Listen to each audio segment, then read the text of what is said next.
Hello and welcome again to the Diversity and Inclusion series. My name is Judi Glova, and today we have an expert. Her name is Carrie Neumann. She's a Senior Director of Diversity and Inclusion at a Fortune 500 company.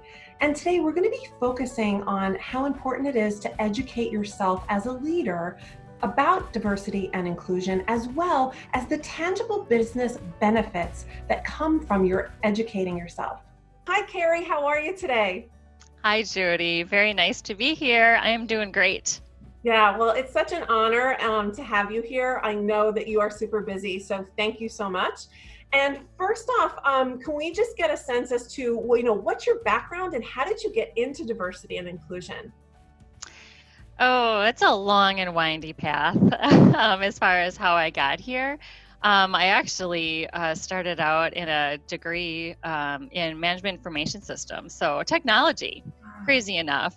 But just over time, I was doing management consulting and really looking at what's the impact that we can have on people, process, but most importantly, the business. And I just more and more gravitated towards people are really that secret ingredient, and you really the change that people need to go through to to really achieve that business impact is where I just really wanted to focus. So I really was working in what would be called change management, and I got hand selected by a VP to, hey, come on over, do this diversity thing, which is to me the ultimate, change management when you're really trying to change fundamental beliefs and behavior. So I've never looked back. Wow. It's been a very interesting ride, both before and then now once I've been in diversity. Yeah, and I can totally see how all of your, the aspects of your journey like really fit together for you to be like perfect in this role. So let's dive in. So tell me about, what is it? Why is it so important to educate yourself? And what are some of the tangible business benefits that you can really experience from learning about diversity and inclusion? Yeah, I mean, I think what is really interesting in this space is so often we try to compartmentalize.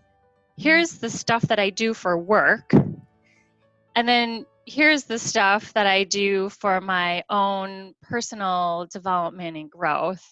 And those, never should cross, right? Like in diversity topics, when you're really thinking about, what's my cultural background and, what's yours and why do you behave the way you do, right? Like all that starts to seem really, that's too personal to be talking in a business environment, right? We shouldn't talk about that. Right. Yeah, like it's taboo. Like, no, why should that be important? And yeah, what does that have to do with business? Right, exactly. But really, it has everything. It has everything to do with how well do you really know that person who you are trying to work and collaborate with? And do they feel heard and that you really know them? I mean, we all know the deeper relationships we have, the easier it is to have those difficult conversations and to really, truly be seen and be engaged. You do need to get to that next level and the next level of getting to know someone. So I just think it's something that we oftentimes try to compartmentalize, but you really do need to bring them together. There are tangible benefits. Right. And I think a lot of leaders that I talk to are all about like, how do I motivate my people? Well, the number one need that humans have is to be understood. So to your point, I mean, diversity, it's like the fabric just, it warps and weaves all into that relationship. And it's getting to know that person even beyond your story. Because, especially recently with all of the societal changes that we're having and we're facing now, I mean, seriously, I see my blind spots. And I think part of self-awareness too of being a leader is learning what your blind spots are. So is that part of it? Is that like part of what what the education piece is? Yeah, it's really, I think of it in two different places. And like a really good example would be, I need to better understand you. And we oftentimes in diversity, we think of like, I don't know if you've heard of the iceberg model. No. So what you see above the water, with the iceberg is actually very little. And then if you think about truly an iceberg, so we've all seen Titanic, like how deep is that underneath? Very, very deep. But if you think about what's above the water is really what you see is in someone's behavior, but all the why do they behave the way they do, their experiences and everything else. Like you can't possibly know that until you dig deeper and you get to know them more. So that's like, how do I coach, mentor, right? Like, how do I guide? And do I really know my people?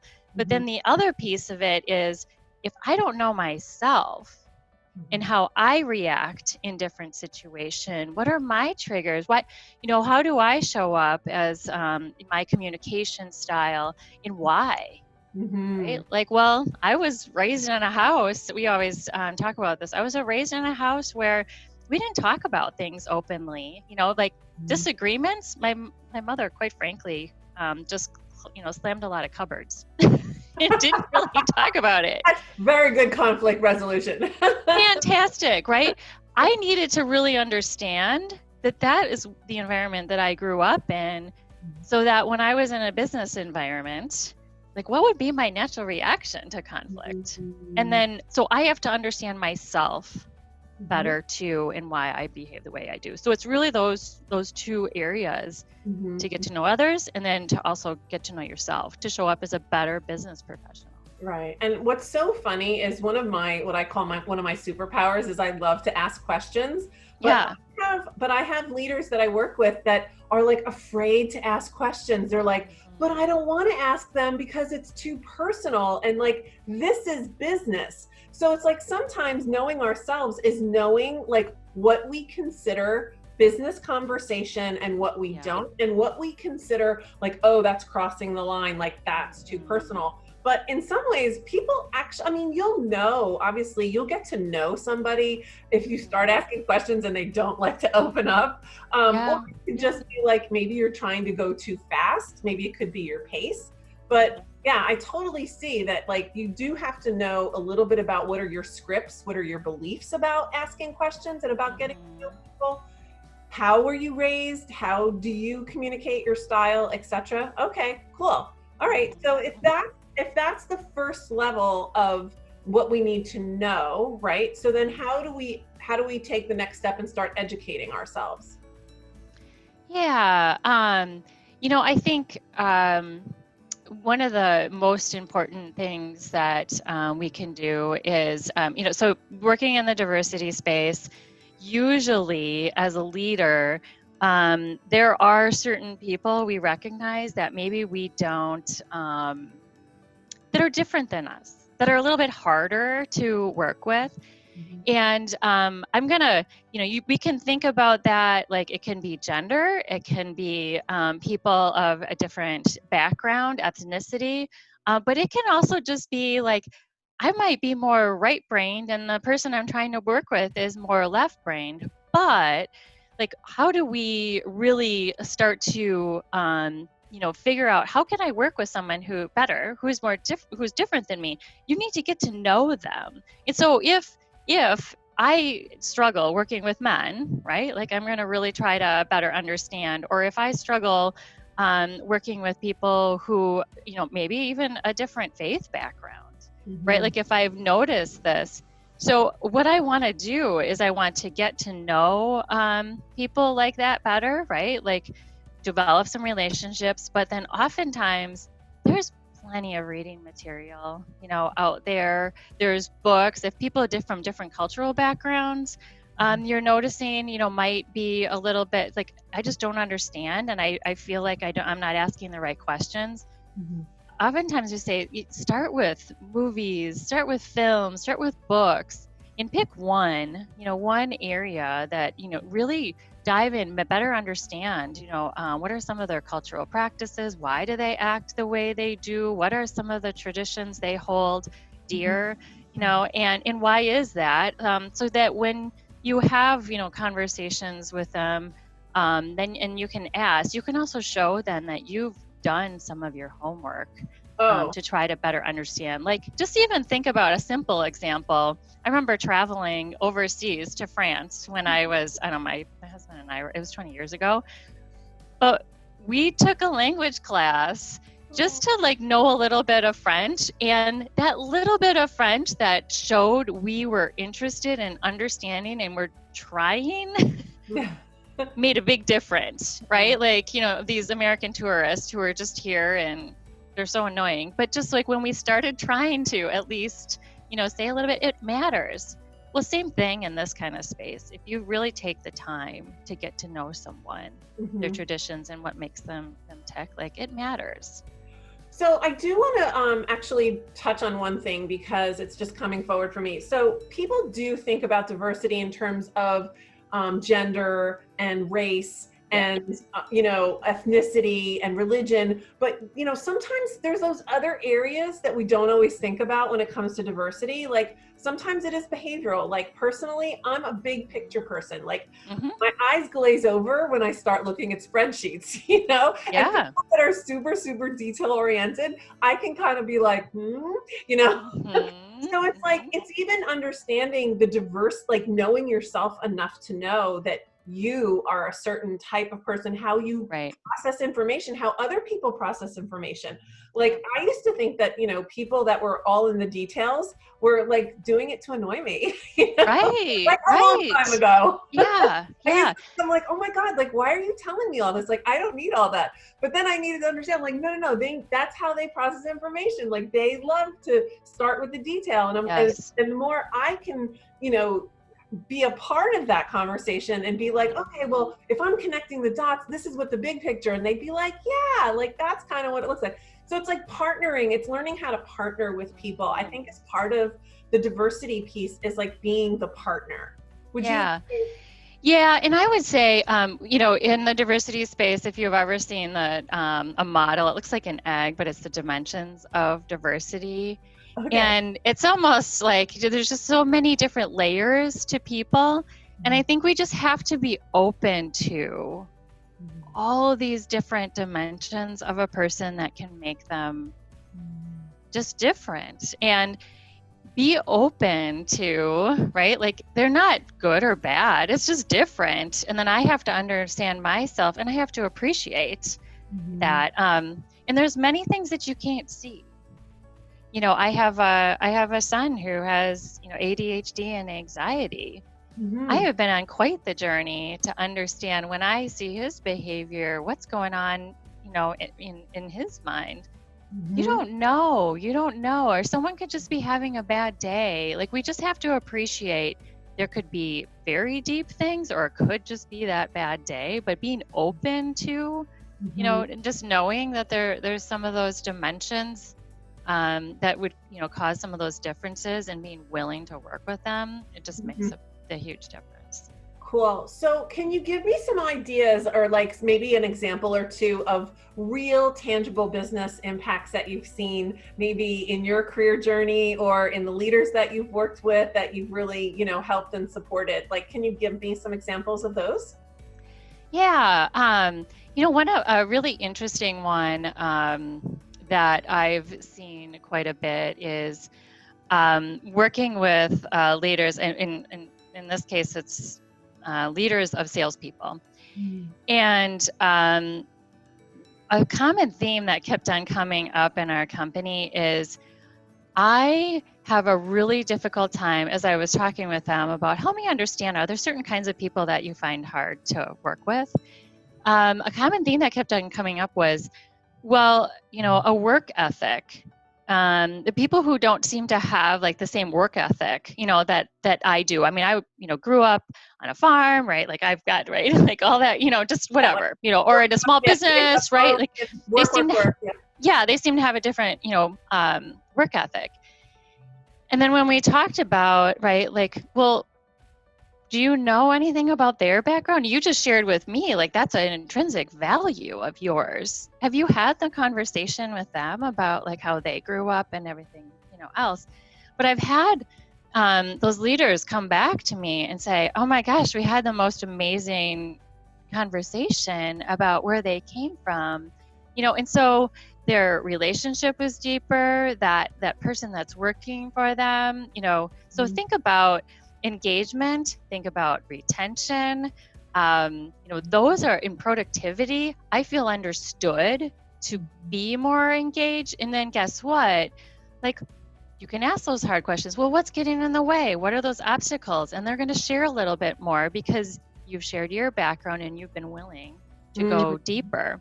So those are those real tangible benefits. But here's the other thing. If you aren't willing to go and ask those deep questions, you're never going to get there. Right. That person who is struggling with you, they don't need to stay. Right. Particularly like in this case, it's a sales, type commission job. I'll work somewhere else, that will pay me the same, you know. Well, why would I stay? Here's what I heard you say, which I think is, and correct me if I'm wrong, but it's almost like you have to be willing to tell about your background and where you come from first, usually before someone else tells you their background. But I like the fact that we're also talking about asking those questions of like, where do you come from? What kind of ideas or beliefs or values do you have? Like when you were growing up about work, like, like how many, did you live with both your parents? Did both of them work? Like that kind of a thing. And, what did you see yourself doing? It's like asking those open-ended questions, but getting curious. So first, you got to be willing to open up and share a little bit about yourself so that they feel more comfortable. Then it's like being curious and asking those questions and, being willing to, stretch a little bit, but also it goes back to the first thing that we talked about knowing ourselves, because when we know what our values are and what, is so important to us. When I'm doing leadership training programs, we always talk about, what constitutes a strong working relationship for you, right? What's that? How do you define what makes a strong working relationship for you? Because I know for some people it's trust, and trust takes a while to build, but there are other things underneath trust that, like some people are like, oh, well, I can't work with anybody that I don't trust. Well, is that automatically given, or do they have to earn it? Because people have different like measurement sticks, right? Different sticks. So it's like, how do you share that with people? Because that's an element of diversity, isn't it? I think it is. I mean, it is really. I mean, I think so much is being open to, we talk a lot about the platinum rule. I don't know if you've ever heard about that. So if you've heard about the golden rule, like treat others how you would like to be treated. Well, and in fact, the platinum rule is treat others how they would like to be treated. Oh, very nice. But you have to ask those questions. You have to ask, how would you like to be treated? You have to know yourself, to your point, like to have that conversation for them to share with you. You've got to show that vulnerability and that you know yourself. So, I mean, to me, I've seen it play over again and again and again. That really does matter for people feeling valued and heard, to really show up as their authentic selves, and for them to have, thrive and really give you everything they've got.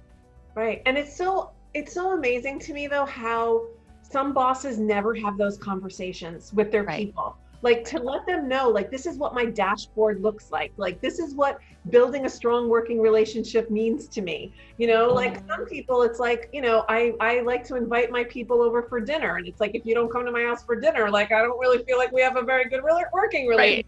And other people are like, that's totally not on their list. But if that's important to their boss, then they need to know that. So I just think that we have really, just to kind of summarize, it's like, knowing yourself, being able to get to know other people, being willing to share who you are, get to know who they are, be willing to ask those questions, Be willing to dive a little deeper, be a little vulnerable, right? Being able Mhm. to show that, and build those relationships, because at the end of the day, what I think I'm hearing you say is the tangible business impact is the relationship that we build with the people that work for us. Because the Yep. more we know them, the more productive they're going to be, the more we're going to be able to help them get through the blocks and the challenges that we see that they're having, right? If they're not Mhm. being as productive Yep. as they could be, it Yep. makes it easier to have those tough conversations. As Yeah. opposed to, I don't really know you, so I'm going to walk on eggshells and I'm going to try to get through this. And, that doesn't necessarily work so good. Right. Exactly. Yeah. And I think um, to get to know ourselves better, it takes reflection. It takes, let me think about who are the types of people that I don't work well with. Why? Why is that? Right. Why do I behave the way I do? It might be talking, with your family, all that, but it's worth taking the time to know yourself, Right. and then think about what are those types of questions that I found valuable to know about myself, and starting to asking those of people that you work with. Right, absolutely. Yeah, I like that. I forgot that one about, knowing what triggers you, right? Knowing who Mhm. triggers you, what kind of personalities, and find out like why is that so triggering. That's awesome. Well, anything that we've left out? Is there anything that you wish I would have asked you but I didn't? Oh, no, if I were to just say, like, if take it to what's happening in the world today, I mean, we just talked about, and I want to be clear, like, diversity work is so broad. There's so many different dimensions of diversity. There's a spotlight right now on race, for Mhm. sure. But if I were to bring it back to that example, um, if you're feeling like I don't know enough, for me, like as a white person, do I know enough about the Black or African American experience? Like, there are so many resources out there to digest, Mhm. podcasts and books, and there's so many of them right now.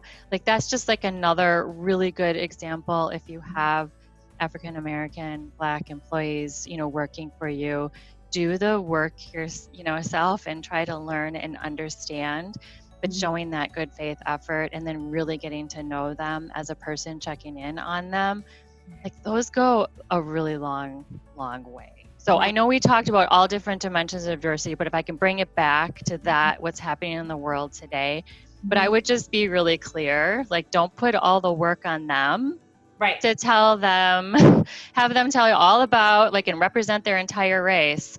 Like, this is where go on your own journey and do your own homework. Mhm. And yes, then make sure you're checking in. Are And there any resources you would recommend, or anything that you would not recommend? Because I mean, again, I can be on YouTube for hours. I can be on Instagram and Facebook. I mean, mhm, like, in some ways, some people are learning from those platforms, those social media yeah. platforms. So what do you think are the most reliable or the best places to go, especially if you're starting that journey and you really want to be grounded in like the good stuff? Yeah. Gosh, there's so many good, but you're right. There are many not so good. And we have to remember that any individual that we are following, say on social media, they are an individual and it's their own perspective. So the one that comes to mind off the top of my head is the Smithsonian African American Cultural Museum. It's located in Washington, D.C., but Mhm. they have created a portal for talking about race.